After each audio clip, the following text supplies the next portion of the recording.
Guten Morgen. Heute machen wir eine Prüfung für Kuschik über Deutsch. Kuschik, bitte lesen Sie diese Frage.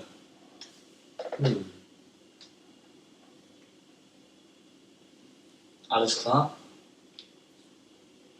Eine Minute. Ja. Gut. Also wir beginnen.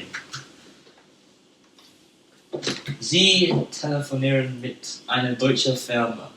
Ich bin der Chef. Ja. Also, wann können Sie mit der Arbeit beginnen? Ich kann jetzt beginnen. Jetzt? Wow, sehr gut. Und warum wollen Sie bei unserer Firma arbeiten?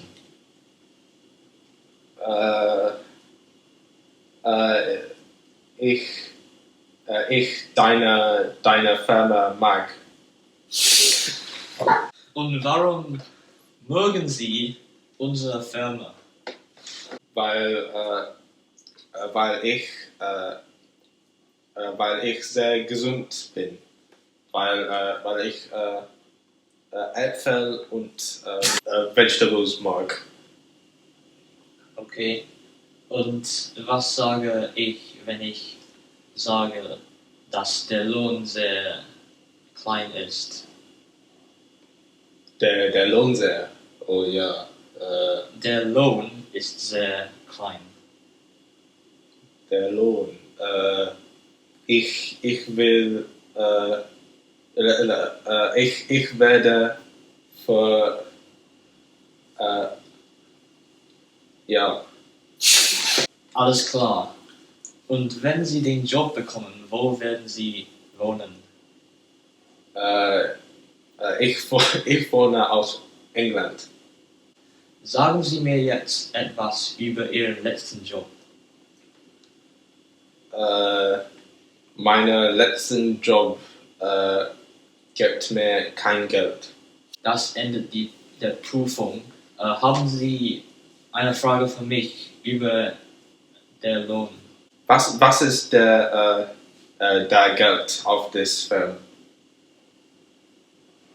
10 Euro pro Stunde. 10 Euro. Ja, das ist sehr gut.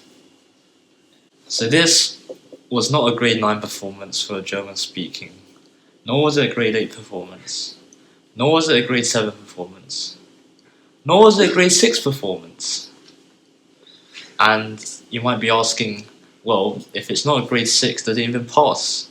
Well, the answer is no, it didn't pass. The German was horrendous, and clearly this candidate has not even taken an introductory lesson in German.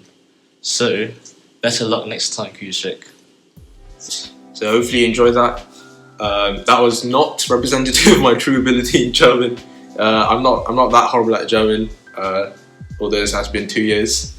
But yeah, so now we're going to give you our advice on what we did to get a 9 in German, auf Deutsch. Okay, so first tip, word list. So for each syllabus, there'll be a massive word list for like AQA. Is there one for Excel?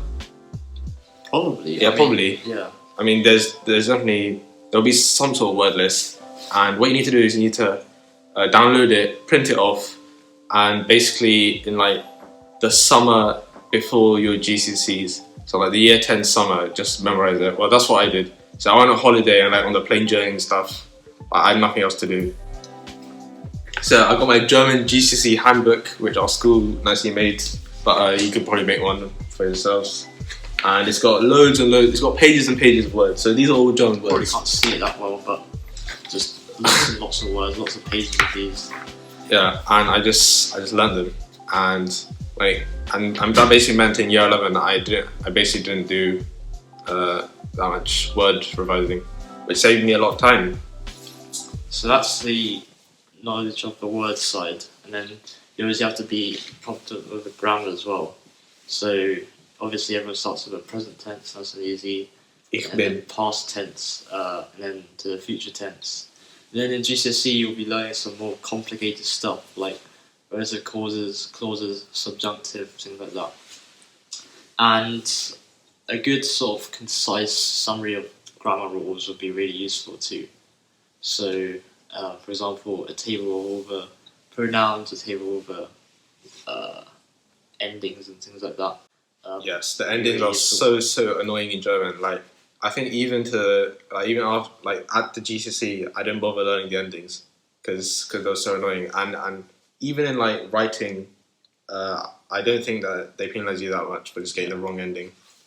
As long as you don't do it for literally every single der, die, das appearance, then it should be fine. They will be annoyed at wrong spelling, word order, and... Yeah, don't get word order wrong. Okay, so now we're going to talk to our specific tips for each section, as it's quite different for each one. So we'll start with probably more difficult paper. It's more difficult than it sounds, and it's the reading paper.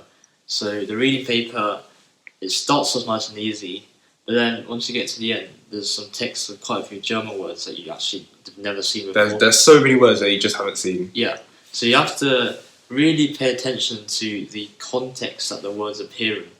Otherwise, there's just no way to decipher what's going on. It's like reading Minecraft enchantment table. But the good news is, the questions don't require you to do a translation per se. Well, the translation is at the end, and it's an easy thing to do. The texts themselves, you don't need to be able to translate them word for word. You just need to be able to extract key information.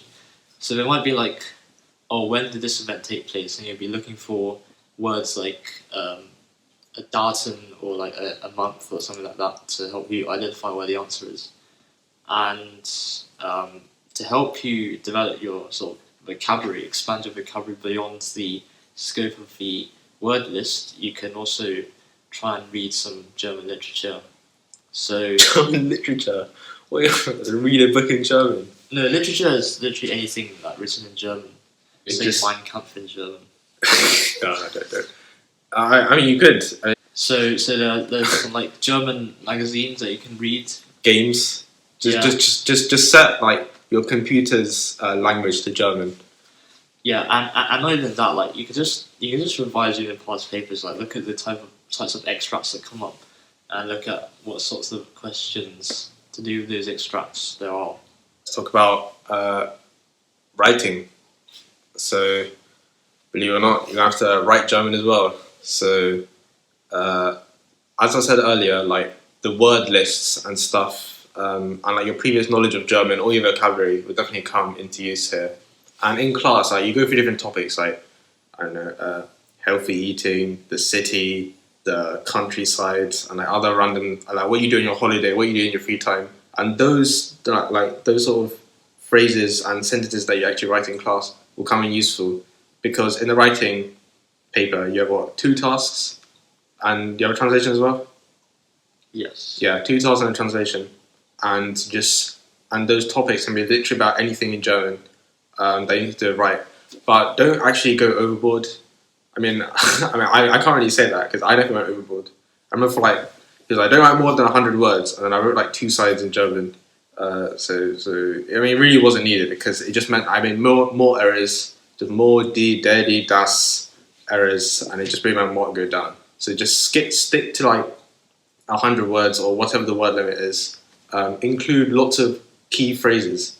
So things like obwohl man behaupten könnte. That's like the key one. That's the key one that everyone goes to. And you have these lots of conjunctions and other things such as like deswegen, can you remember any more? Meiner Meinung nach. Meiner Meinung nach. And just like build like a bank of these like grade 9 phrases. And if you don't know if they're grade 9 or not, just go ask your teacher and say, is this grade 9? If they say yes, then you use it. And all you have to do is you have to spam those quotes. Like you can use it for anything. Like pretty much for any topic they give you, you can use those general quotes, and then you just contextualize it. So if they talk about free time, just talk about your hobbies, but still use the key phrases. And if you do that, you're literally guaranteed a line. Like in real life, you wouldn't write something that ornamented. Like you wouldn't you wouldn't be saying, although one could say that this is not true, I believe in this. But in German writing, you have to show off your ability to use word order, use fancy phrases, use sentence structures, and things like that. So that's what we recommend you do. And now there's the list of phrases and other things that might be useful. Okay, so now we do listening. So listening is actually not as bad as you think it is, because most of the sort of audio is nonsense. Well, not really nonsense, but not really needed to answer the question. You're looking for key phrases that they say. You also have to be careful of the tense. So be able to identify whether it's past tense, present tense, future tense, because they might be like, what is this guy going to do next year? What is this guy going to do tomorrow, or something like that.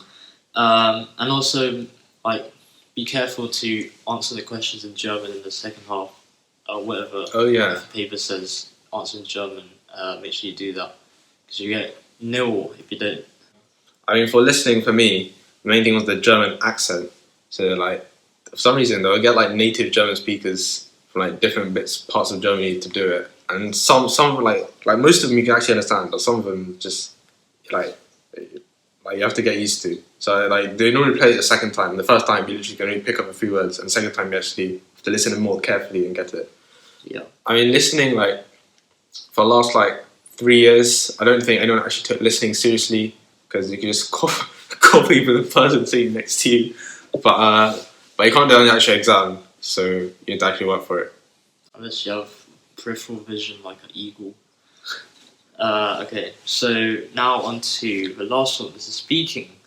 So yeah, speaking is similar to writing, but You need confidence and you need fluency. yeah, confidence, but also being able to just make things up, being able to compose sentences on the spot, having that fluency. Yeah, okay. Let's do an example.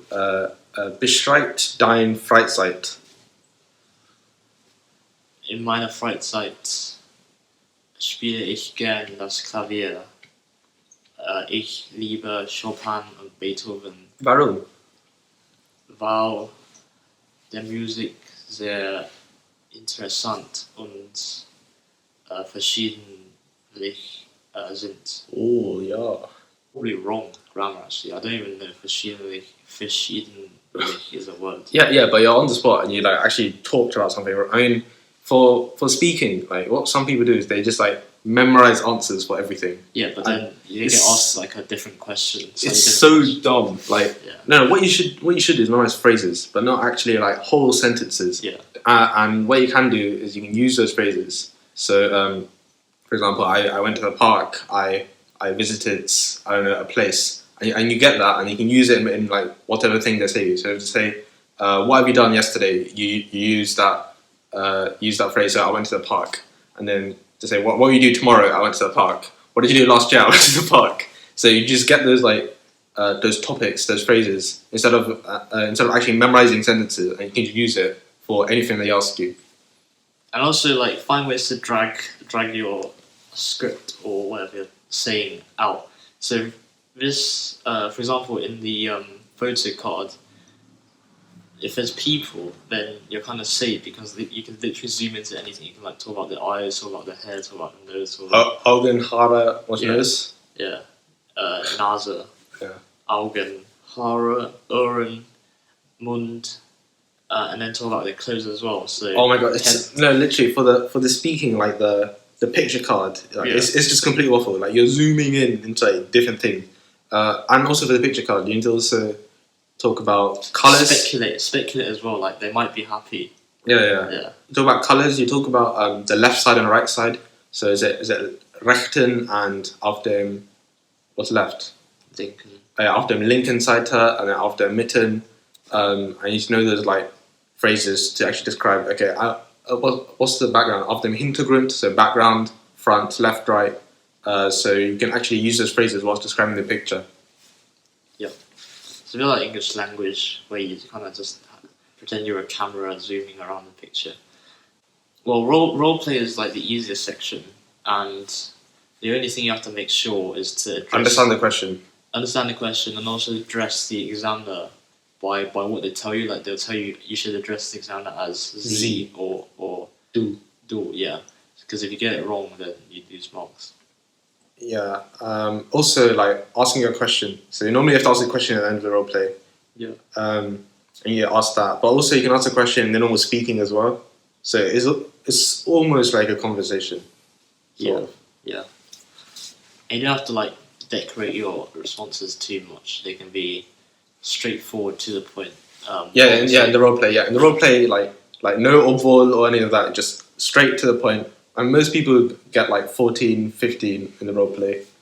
And the main marks that are logged are in the actual speaking. Yeah, that's it. What's thank you in German?